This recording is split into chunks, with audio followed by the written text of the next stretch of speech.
In a quiet 19th century town, the Davenport family appeared respectable, wealthy, and perfectly ordinary, until townsfolk noticed something deeply unsettling.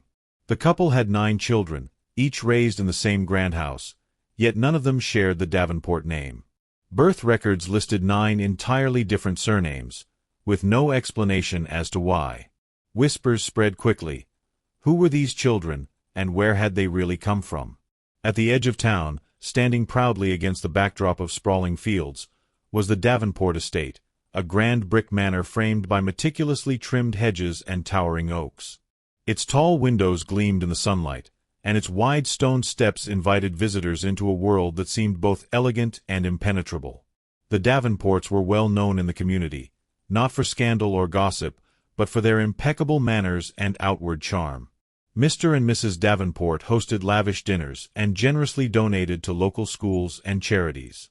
They were the kind of family everyone said they admired, even if they didn't know them well. Yet behind the manor's polished doors, whispers stirred. The Davenport children were rarely seen in town, and when they did appear, they were always carefully escorted by stern-looking governesses or household staff.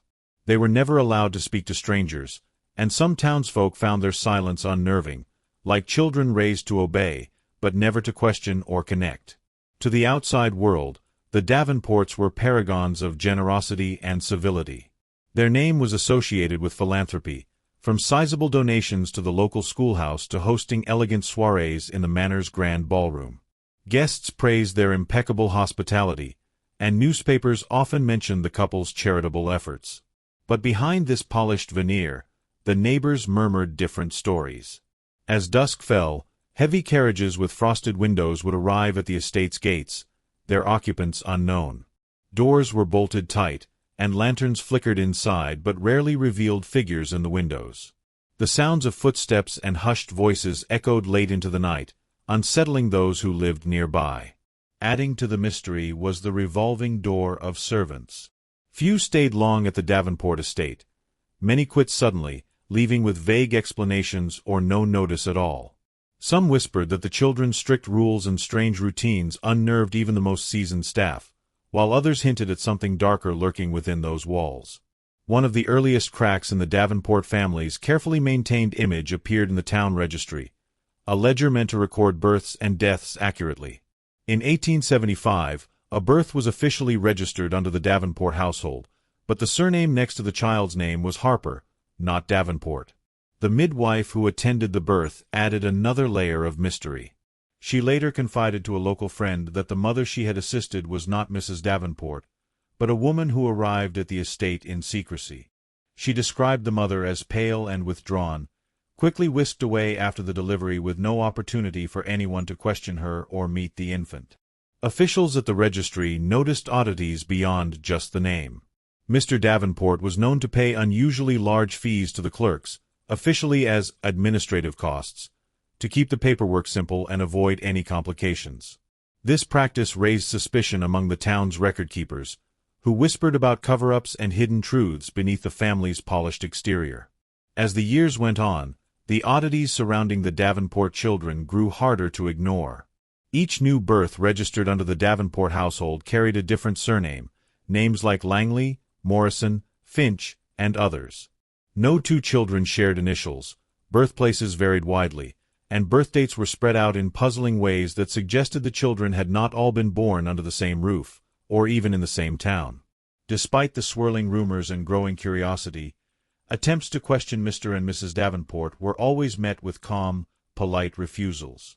Their smiles never faltered, but their answers were vague and dismissive, steering conversations away with carefully chosen words. They insisted their family matters were private and refused to entertain gossip or speculation.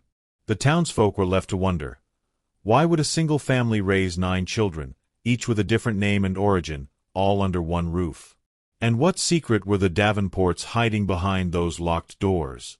As whispers swirled, villagers devised their own explanations for the Davenport mystery.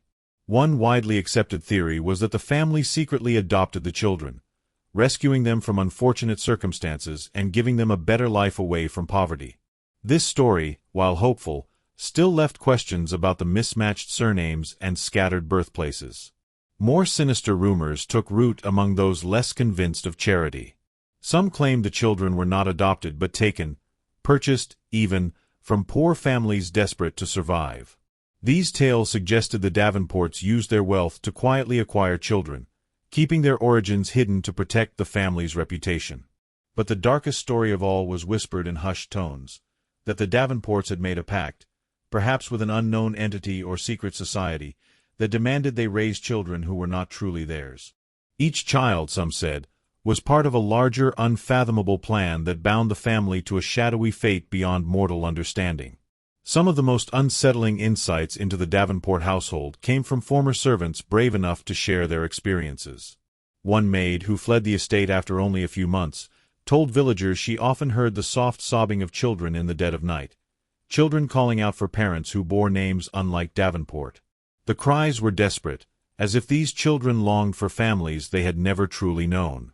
A long-time butler left abruptly after a discovery that shook him to the core. Hidden away in a locked storage room, he found dozens of trunks, each meticulously labeled with initials that bore no relation to the Davenport name.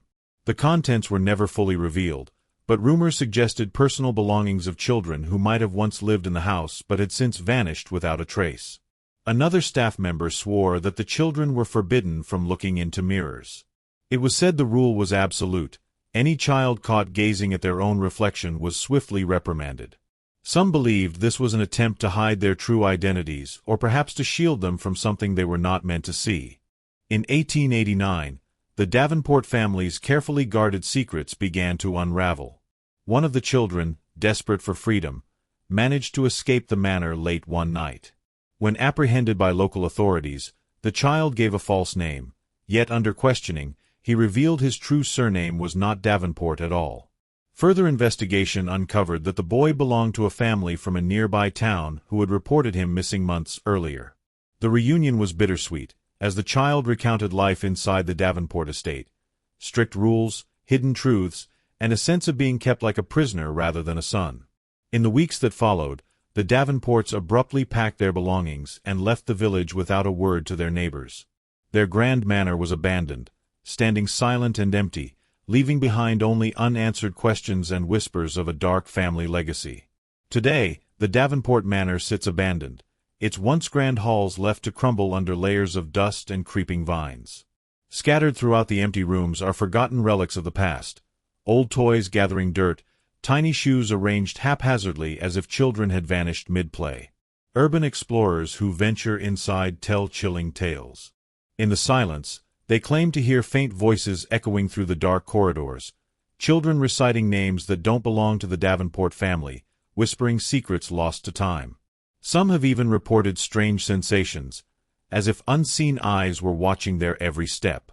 Local folklore warns that if you dare to speak your own name aloud within the manor's walls, a soft whisper will respond, calling back your name, but twisted, altered, as though the house itself holds power to change your very identity. The Davenport story remains a haunting mystery, a chilling reminder that some family secrets refuse to stay buried.